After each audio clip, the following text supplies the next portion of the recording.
ena ye dwoada October wosom ne da etosu dumiensa e wa afie mu enmre ye moadwo emwakwaba edo eba ITV so ebra so sa ensema hodo a etwago efie memu ene amahodo so enmre ye de ebesomo anu ahye ne so say studio ye okaso a Anti-Mercy Junction na enmre nsem wosamufo ede asoma me no de ebetodwa bi wo mu enie Chami no ma hye bedwam de futo de akọ ama ma me Sarah adwo asafo say wonum papa afrimu no won hwesa wonni nuanom emeko japade eho eba ne san ene wode afuto we edman ye bebo mu entwem sanso ena pomuden so afo no nyamfo kwabna minta kando de atodwa say woni hawkra se apomuden adwuma efo be demonstration ade etiano enutu wasra wonesi ne okaka san penfo so wankasa ye a ene abejoko baba de to nano no Director General of Ghana Health Service won hwe say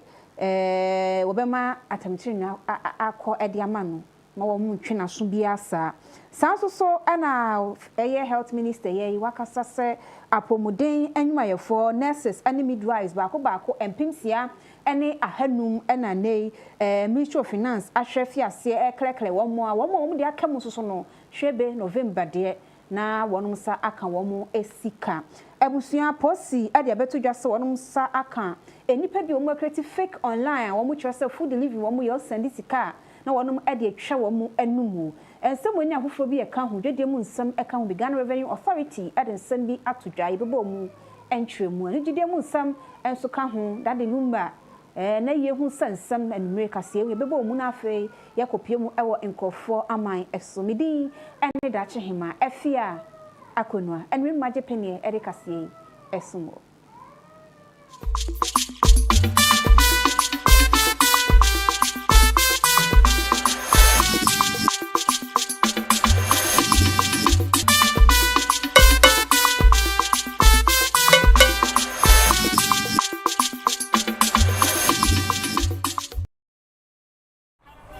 The heat is everywhere. We are all tired and drained. Our faces are weary. The day feels endless, and life feels heavy.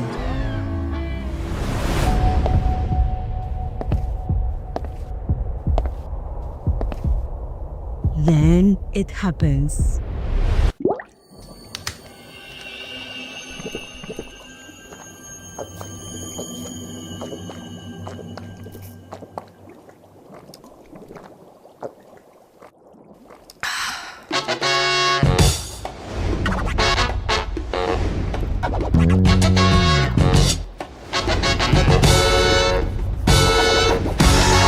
In a world that never stops, discover the refreshment that wakes you up. One sip and everything changes. Wake up with pure hydration. This is Aquawera. Great taste, truly satisfying.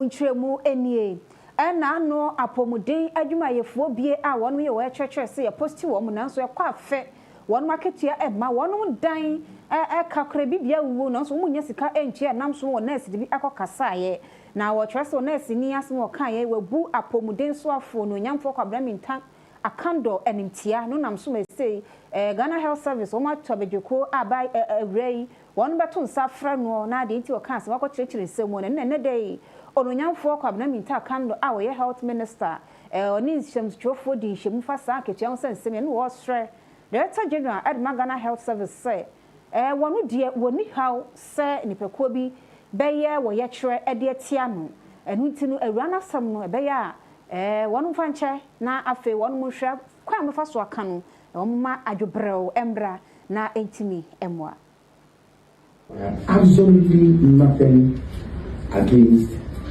anybody who demonstrates. But of course, as I stated earlier on, let us do that responsibly. And so I'll urge the Director General of the Ghana Health Service to temper justice with mercy.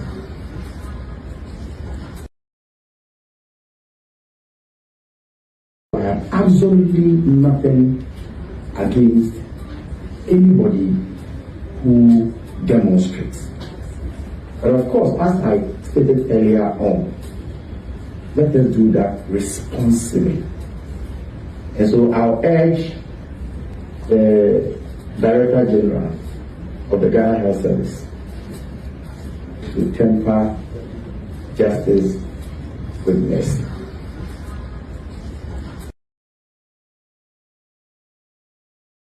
I have absolutely nothing against anybody who demonstrates. But of course, as I stated earlier on, let us do that responsibly. And so I'll urge the Director General of the Ghana Health Service to temper justice with mercy.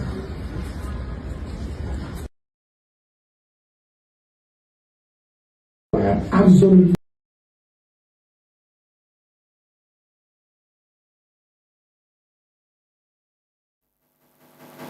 so hwa ononyanfo kwabna minta akando ade atodwa se aban wenye se watia da na mmom no wo tu na betimi aboma anesefo ene midwives ye won mu aketua akam obehwe na wayi saka no ade afro ni to se anesses nurses and midwives 6,500 and a nay one bus to Niama, one bus to one Maria Siakamo, and until November, dear, one who by the papa way and who bar was halfway a day abomu. Now, what did to draw water and pempe and nurse for by Pimson 7,000 and one would up pay roswo, a more 3,000 dear, one more share at your womu. And no crown, one goose was sending 3,500 and so no one goose process so I won't be sure now one market and one more answer aka now was the woman now come on the door I 13,500 and now sister about to Omukaya be now 6,500 and so November one was to me aka one sika. There were issues about conditions of service, you've heard them before. And so we had to onboard them gradually because you agree with me that we also have a country to govern. Ladies and gentlemen, as I speak to you now, that about 6,500, that will add up to the 7,000 already being paid, making 13,500. That allowance, that's over 6,000. Cabinet has approved that with immediate effect, starting from November, the Minister for Finance must pay them. And I have in my hand the letter to that effect.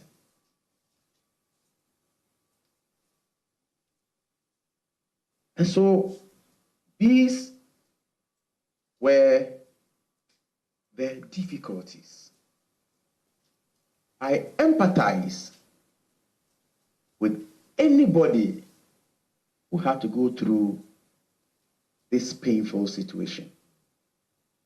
And it is important for Ghanaians to be taken along.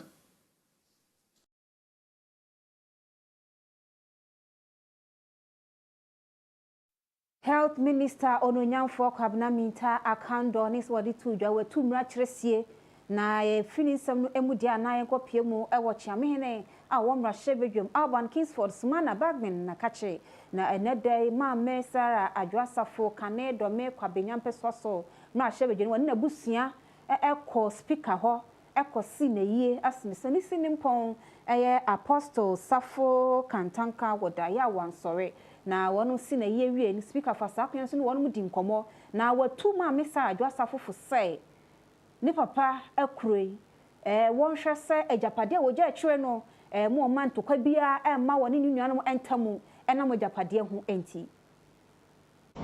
Where your brother comes from, traditionally, when we're and a great son of this country, he has worked with numerous successive governments and supported a lot of our youth in this country. And so we are not here studying because of the institution and the seats that you occupy. It's all part of it, but we are mainly here because you were part of his family. You were his brother. And you even knew him before I entered Parliament. So it's only proper that as a family we come and inform you. That's why we're here. That other year, I just pray that those are good news. That we're having some differences. My brother was very good. I want that witness to take the test. Don't be part of that group. Because he spent all his life investing in you to be able to take care of yourselves and not to depend on him, whatever he does. That is why he did all what he did. I'm a lawyer. I practiced in Accra here before I joined politics. And I did some cases of rich men. The remnants are still here. Some have been free, some are still in the Supreme Court. And those people died in the early 80s. They are still fighting their cases here in the Supreme Court. I did some of those cases. Yes, it's true. Nobody fights over the legacy of a poor person.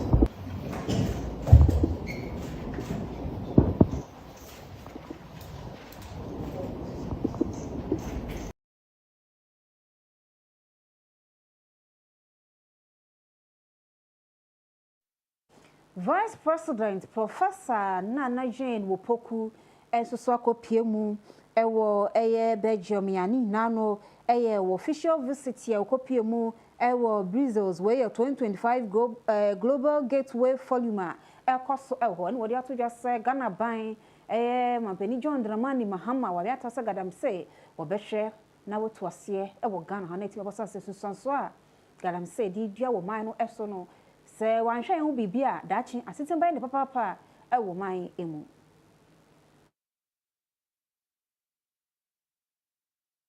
So disturbing, you know. All of us, especially my fellow women, we know what it takes to bring a child into the world. We know sometimes they are differently abled, but where we know that the challenges have been caused by things we can change, it can be even more painful. So it is not something that we take lightly at all. We are working towards banning mining in water bodies. We've been mining gold forever. How come all of a sudden all our waters were polluted? The water sources are normally in our reserve portions. And that's the reason why those areas are reserved forests. Now, when you give that to some who can even will it to his family, you all know what I'm talking about. So it becomes a family property. How do you stop that water from the source to many areas? A bill is being prepared to reverse what we saw and to ensure that the people are moved out of these areas and properly placed. The major concern for Ghanaians in diaspora is the excessive duty at our house. The president promised during the campaign talk that the new NDC government is going to work on it. So please take this issue to the cabinet for us. These vegetables and other foodstuffs are not allowed in European markets. They are not allowed because they have too much pesticides. And this is blocking a big market for our agricultural development.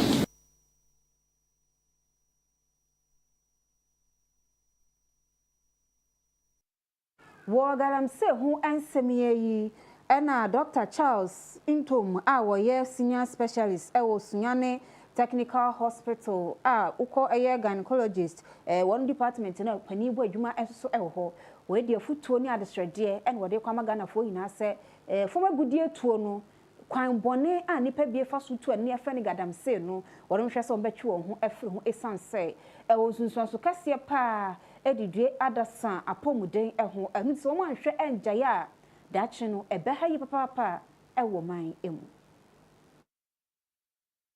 enti de adesrede na me de to ye nuanum mema ne mma yate agumu ne ye galamse ye friend unregulated mining no say ye besre yentie mpanyimfo asem na yenim raso na mining obi nsi ho kwan but yenkofa kwan pa na aban ehihye agu ho no se na ebe ya yare doma ebetumi di abre en da kye nyina no eso bete amaye yensan ko ye environment yi ni nyina na ye sei ni ye dane asase ye ni sei no ye tu mna kese a yen kata so na yen reclaim land no ebeduru ba bi no se bio ede ensukom ene kom fufuo bi na beba because yen sase ebetumi di ado afuo na yensa akoya no ni nyina na ye sei no. Mr. Prince Edu Bechi Entry awono executive director wono eda Widows Africa no bobo niema wodo a ekunafo wo mu efempa ekenka ene amaya wodo a etumpon a Ghana nso eka ho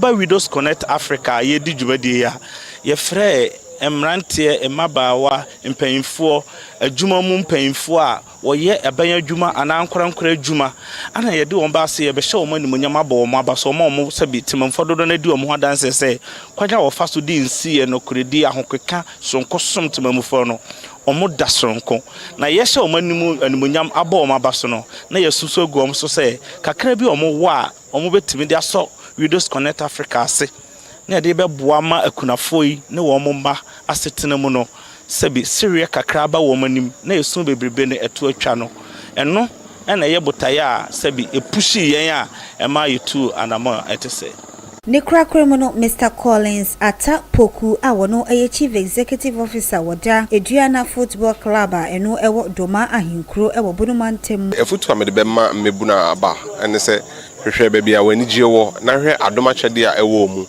na hyase tu anamon a ebema sa adoma kyede en anyini na wotimi de adi dwumaso de aboa abusua kan se ball se kan se america tour se kan se basketball volleyball bibiara o yebia no emi gidi se wo ye ni ya ekwan bia sikasam ni nyina jai ene me sure sa afnaja ne ma me nka nche sa de ntino pie ko ball biem awotwe afi ya kwa me sure se ne ma me bebisa ne bibi ntino de meka ne se yenhwe ne ewo nipa ne mu na yentu anamo entai na chi so tu kwa konkrom foforo so abrochira ohun se ma me for de omma ekọ se yenkyere won bobo na ya ye wa adoma chede na de ne ye ma adoma chede na sente e be se na omo ba fi ayensi omo jesi mom fufuo no ma ye mo bo omo de so mfansi won san kwansi ho yentu anamo mbisa omo coach ni omo teachers omo PE teachers se suban be no omo da na di na adwuma omo afa to omo so omo be no omo teachers ne gidi se no na be bo omo ene ball no betima bo asan ko school aka ho nti yenhwe se enye se me de me yewe ama me maame na mri ame amatuma na mo ade echi ade se nyina na ye nyini na bre na anya me de ma no so kwa na eko Ghana Police Service ade abetu jase wormo ache enipa bie a wormo create fake online platform ya wormo jase wormo tonuane enu ntino se ndie aduane wu kondo bi na obo wormo ahomemu a wormo ade bebrew nanso nya sa na wormo ye no wo sani sika de ma wormo no de sika na twa wormo anu and account mu hu be ye be block wo ade aka ho na no ana cyber crime unity a share criminal investigations department ya se wo ema Ghana Police Service edi sa afo intended nei wormo akodo a wormo Wasa womo enhwehwemu ene kwan omo fa so omo echi sa ni pensi wo mukyem se womo ankasa ebo mmodi ehwehwe womo dwumedi a womo edi ewo man emu na wokyem se ni pensi a womo ensa eso wo mpatwi baako eye wonder sakpiti afi said nam amaglo God's way donyo Angela Agbelempe, Matthew Aheto, anafe eye fafali amwa na wokyeremo se wohwe bra wo mo eche wo mo na wo mo saso wo mo emu ewo hini mbosumedia na edikan ewo afimu ewo suga kope na wohwe mo nso a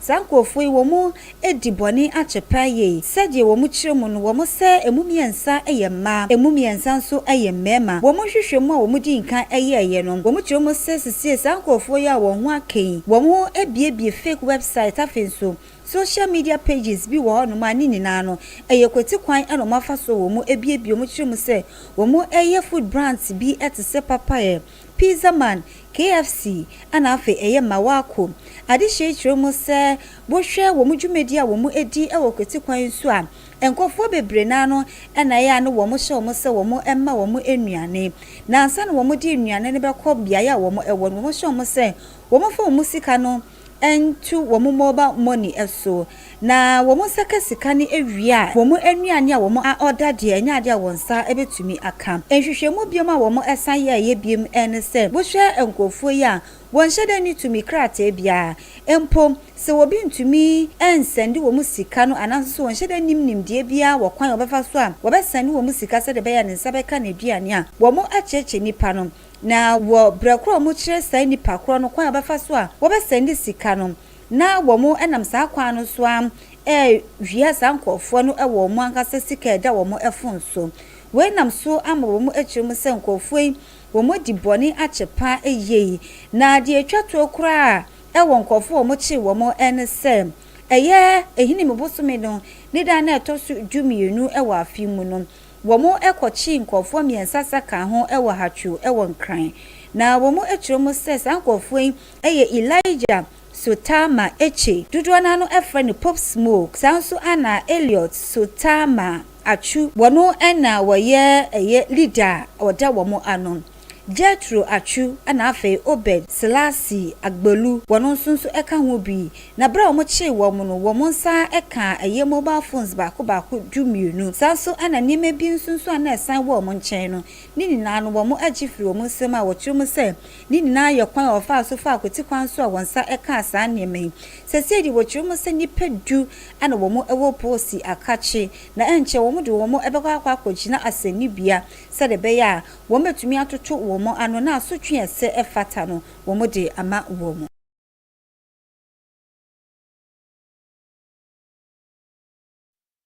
Energy Minister Ononyanfo John Abu Jinaponso de atoga na de show illegal connections yanim say wo munjai esan say ha emwa amaye nuanom a wonu mo nkronkuma ni nkrase no wo muntimi nyanka na ebisan say wonu mo ehwia aban won so tirimupo en say eba wo mamu ni nyina obi bia betimi nyanka ne ede ne dwuma nanso illegal connections ya ekoso nti entimi emwa masayo no ewie peye no to wosre say wonu ntwe won ho efri sade no eho wori nsemmoi etudwo abra wokotwa eye ahomemu project ya wonu awie no obi etumu na wosre pa say illegal connection de emwa wo man kwan bia so to wa wo ye binu hwe na twu sansa wo mo chi wambra no enu bedi. After this 13, we'll complete the remaining 7 and fix the dates and commission the remaining 7. So that the first 20 will be done. Today, Ghana has almost 90% access to electricity. It's one of the highest in Africa, but our target is to achieve universal access to electricity. That's we want to achieve about 99% access of electricity in Ghana. The Savannah region is among the lowest in the country. And so to ensure that there's equity, we have to work very hard and bring up Savannah region. It's about 68%, while the whole country is about 90%. So we have to do a lot more for the region to catch up. It is your responsibility to make sure that you pay for the power that you use. Power is not free. power is expensive now. And so you ought to prepare yourself to be sure that whatever bill that we give you, you pay for it. It is also your responsibility to ensure that the network is not tampered with. One some from no would when he actually a team antam no emua was rani be a bo aye or penny beer. What did them kakra? I want any pediaqua no ever boni to mam no case.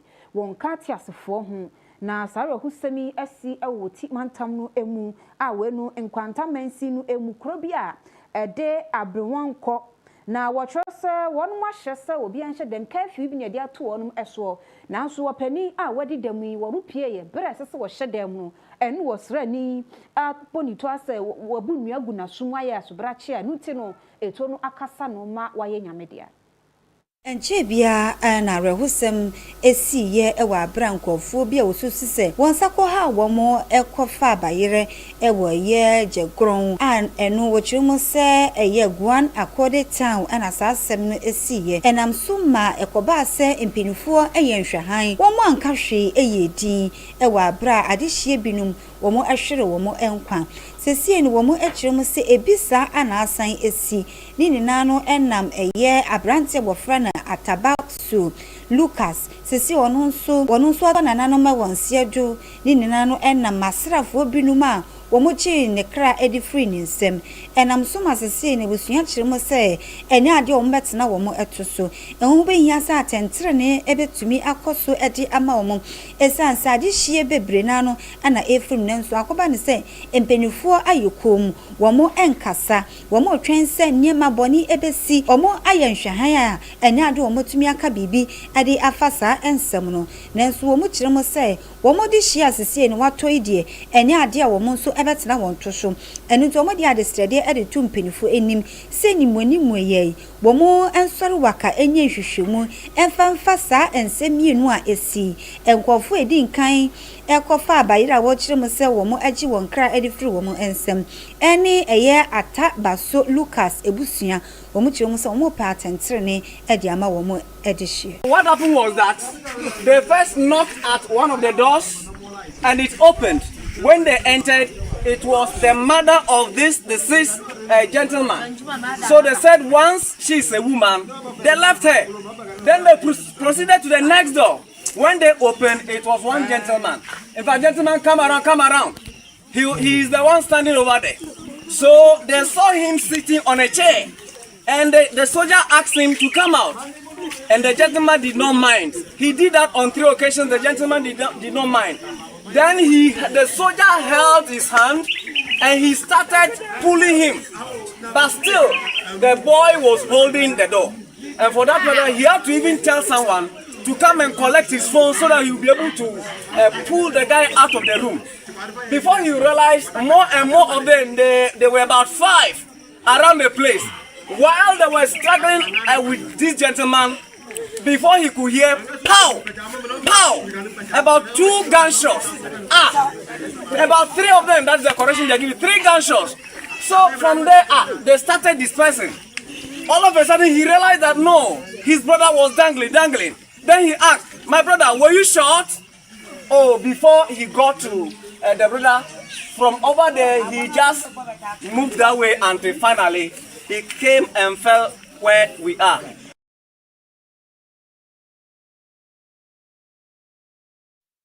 Asamna roho abusia yanko yenim na yeko epoye mantam no emu abensu number 1 eye krobi a eno no ewo Ankoma district no emu ewo epoye mantam wo hene ho eye nana kwaku opon wo sraban sanse wo se mpuntu ade mpuntu abo no papa social amenities wo mu dia se wo mu nkaga na ho na ehonsu kuayo na edwantitwe wo no eye nipa dodo ho ebe ya apem ne atwire na se said wo mu hia pa eye network wo mu timi nya call from abusua ewo achichi ne bencheye hapa ni to wo mu stress abanhwe na wo meye mpuntunuma ewo potam ho ema wo aye how kese pa eye network no kwasem se wo hweba bia me gina ya o ma mu ni nyina ha one place there and I wa air network.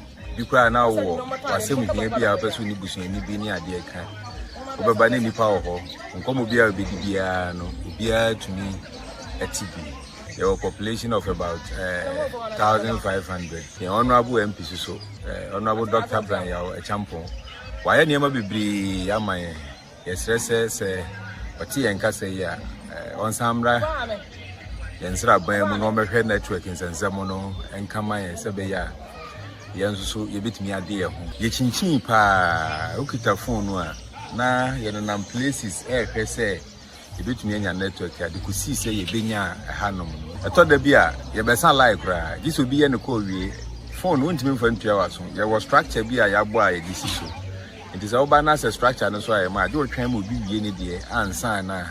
Also, well, Remobi, and the acquire how can see a party, a man, Comobia, so did Yania, at this only Nipadom lady, Sans a nipper or be a bear call, and in Comobia be the nipper or when you be a tin community. MTM4BC monopoly be mine. Monopoly nearby, you know. First time on Bay within first 3 days, na network in year, Juma, and a tip oil. The San Frail. Mobile and a down by your Jumano network in the Benny who feel clear to me, but don't feel call it be a next 2 days, Massantico, and they cried here, poor no boo. I just say, Angel Juma Crabby, and this a union abbas Abia, beginning. Okay, my chair structure is see one and also, and I call my phone is Sufi structure and super network and article. There was school, a few kg, I could see. JHS and also we are dino in here in CC Kakra or you're dino potable water community in a source of getting water near stream beer that a friend of Subani and also a season a do hamatana and a rea a brown sumpa your borehole back the borehole back a population of about 1,500 into Emma. Yahochi and won't so. Yes, I buy between an area and I say MP, and now BBA or one will be a bit media boy. But the boy, a sermon, pa, you go to Jugu form. Nana, me and Cassam go to Jugu form Esre. I was near a vegina so, you try who your bus see a JD ever to a casino.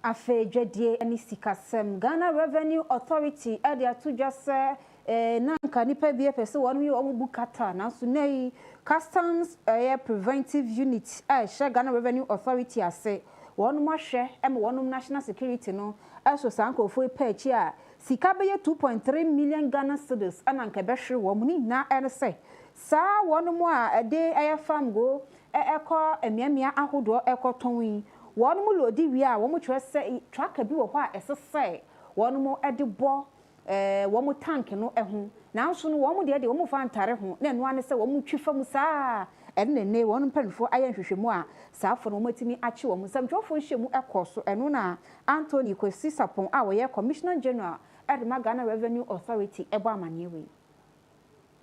The operation led to the interception of 10 trucks loaded with automotive gas oil, referred to as Argo or commonly known as diesel, estimated about 540 liters.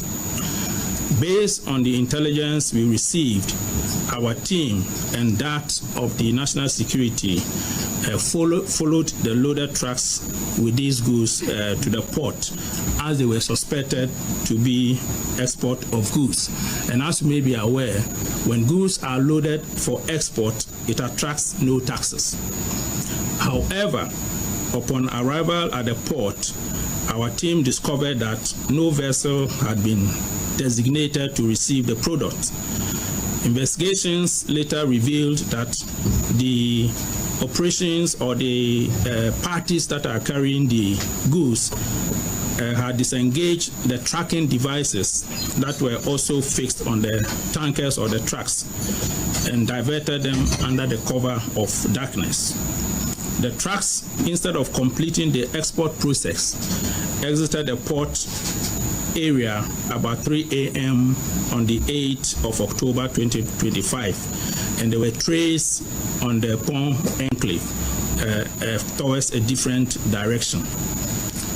Acting swiftly on intelligence, the Customs Preventive Unit, again working with the National Security Operatives, intercepted the tankers or the trucks, the 10 of them at Pont.